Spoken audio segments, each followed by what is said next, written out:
सान्द्रानन्दावबोधात्मकमनुपमितं कालदेशावदिभ्या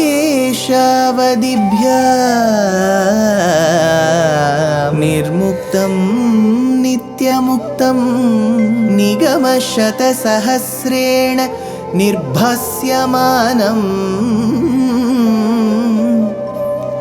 अस्पष्टं दृष्टमात्रे पुनः उरुपुरुषार्थात्मकं ब्रह्मतत्त्वं तत्तावत् भाति साक्षात् गुरुपवनपुरे हन्त भाग्यं जनानाम् अग्रे पश्यामि तेजो निबिडतरकला यावली लोभनीयं पीयूषाप्लावितोऽहं तदुतरे दिव्यकैशोरवेशं तारुण्यारम्भरम्यं परमसुखरसास्वाद रोमाञ्चिताङ्गैः आवीतं नारदाद्यैः विलसदुपनिषत् सुन्दरी मण्डलैश्च.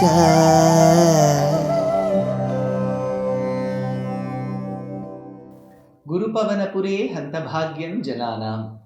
Namaskaram to all the Astikas.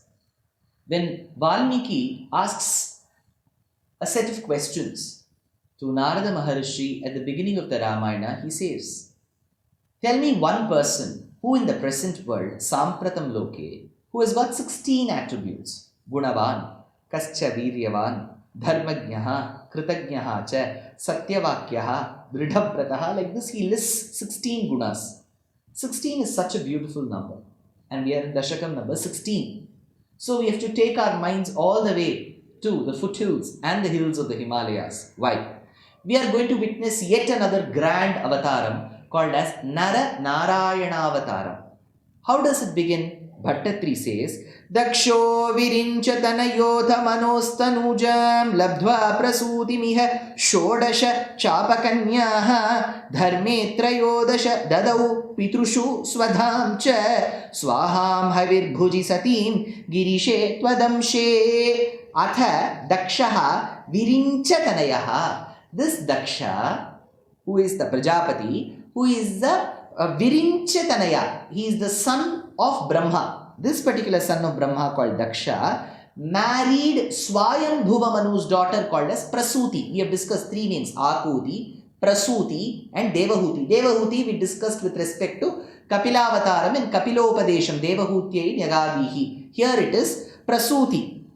Labdhva Prasutim Tanujam Manoho. Who is she? The daughter of Manu, who is Swayambhuva Manu. So the daughter of Swayambhuva Manu, called as Prasuti, married the son of Brahma, called as Daksha Prajapati. Apar Iha. Then what happened? Shodasha Kanyaha cha. 16 girls, 16 daughters were born to them. Tasu Dadau Trayodasha Dharme. Trayodasha Dharme. So to Dharma Devata, the couple gave 13 of their daughters. Dadau Trayodasha Dharme. So to Dharma Devata, 13 daughters were married. 14th daughter called Swadham Pitrushu. She was married to the Pitrivargas. Swaha, Swadha, Madhur Meda, we say. So Swaha, Swadha. Swadha was married to the Pitrus. Then what happened to Swaha? Swaham Havir Bhuji. She was married to Agni Devata. So Swaha to Agni, Swadha to Pitrus. 13,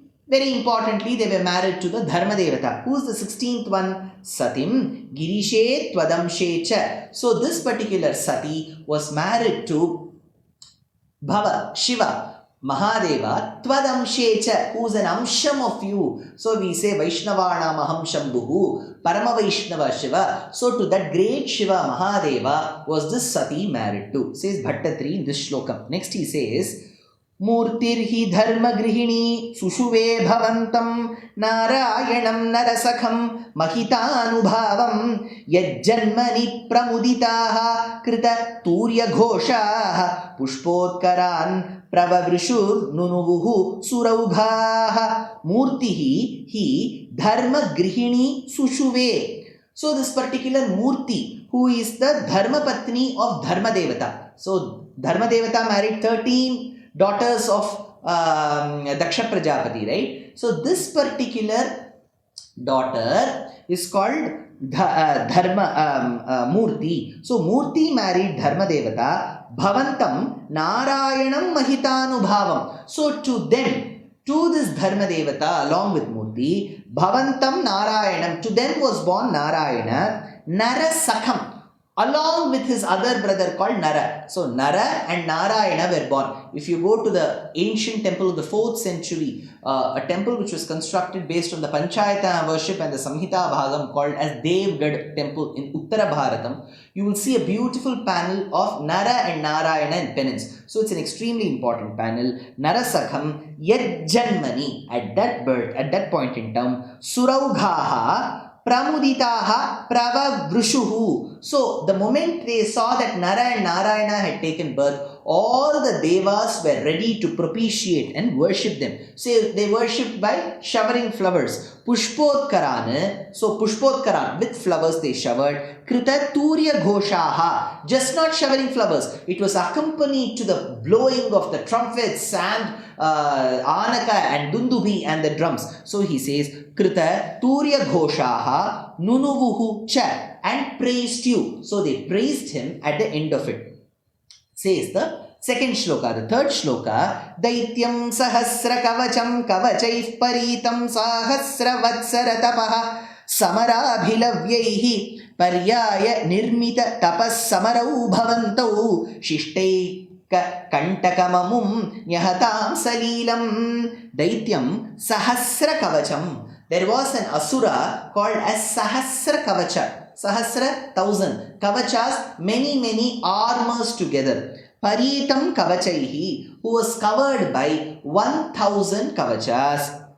Sahasra-Vatsara Tapaha Samara Abhilavyaihi, where each of these kavachas could be pierced with an ayudam once in 1,000 years. So once in 1,000 years this piercing could happen. Sahasra-Vatsara Tapaha Samara Abhilavyaihi Bhavantau Nyahatam Salilam. Then Nara-Narayana, what they did was they took turns. Narayana would worship for 1,000 years, Nara would fight him and pierce one kavacha.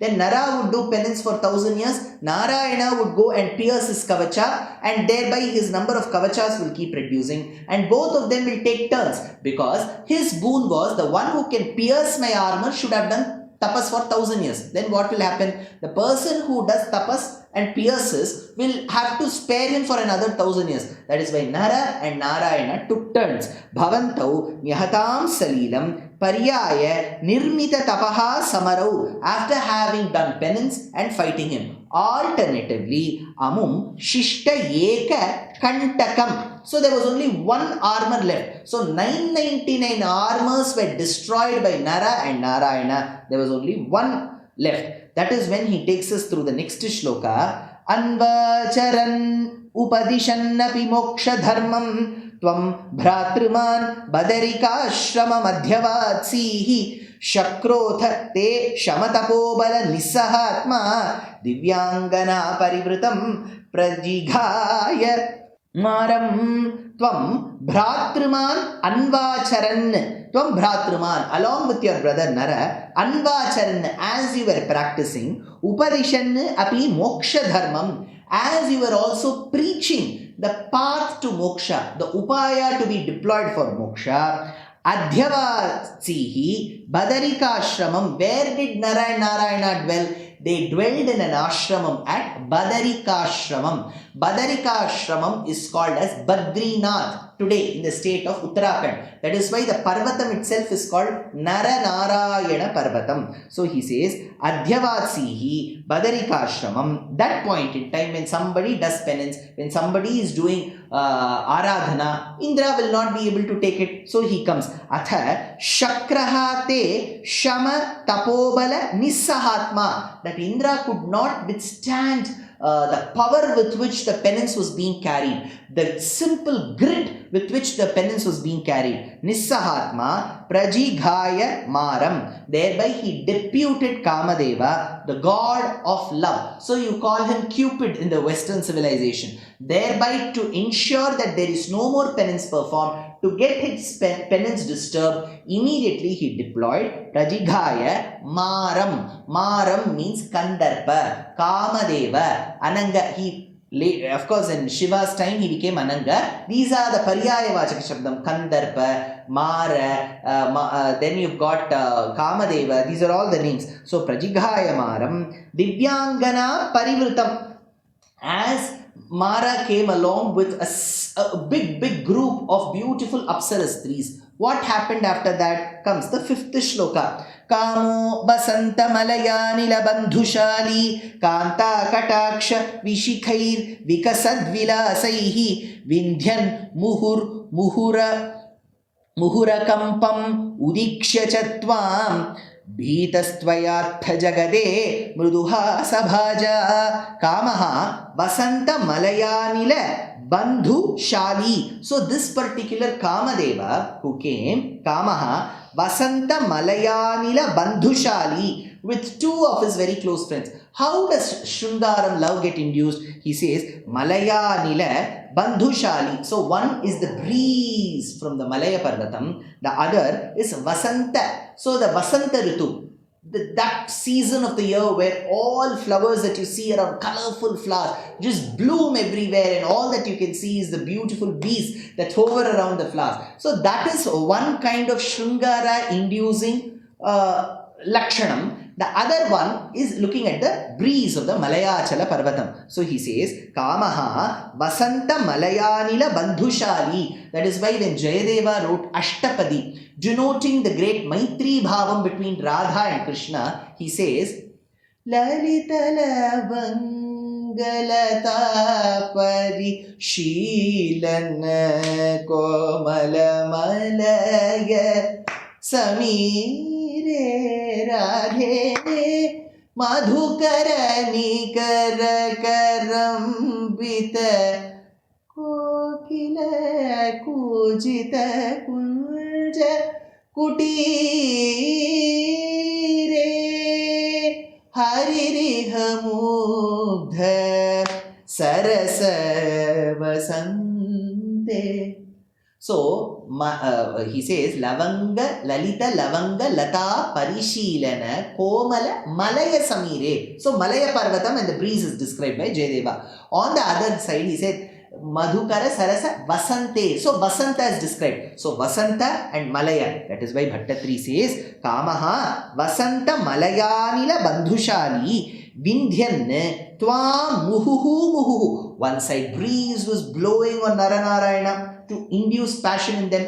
The other side, they were able to see flowers blooming left, right with that effervescence. So it was attacking them again and again so that they get induced into passion.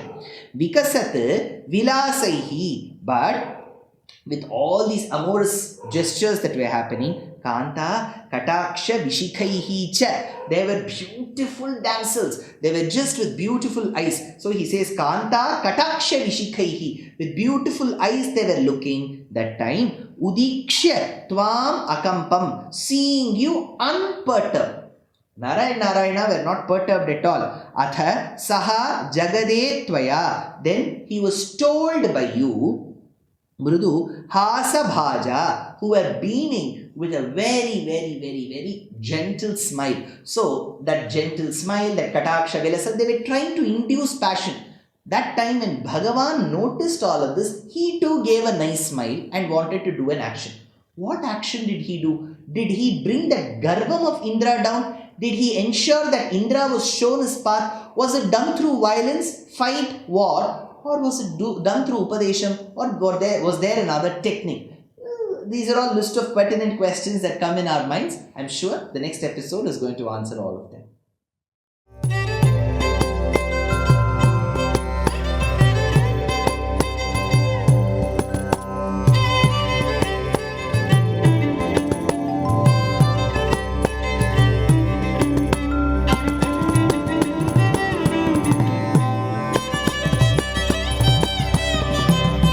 कल्याणरूपाय कलौ जनानां कल्याणदात्रे करुणासुधाब्दे कंवादिदिव्यायुधसत्कराय वातालयाधीश नमो नमस्ते। नारायण नारायण नारायण नारायण नारायण नारायण नारायण नारायण नारायण नारायण नारायण नारायण नारायण नारायण नारायण नारायण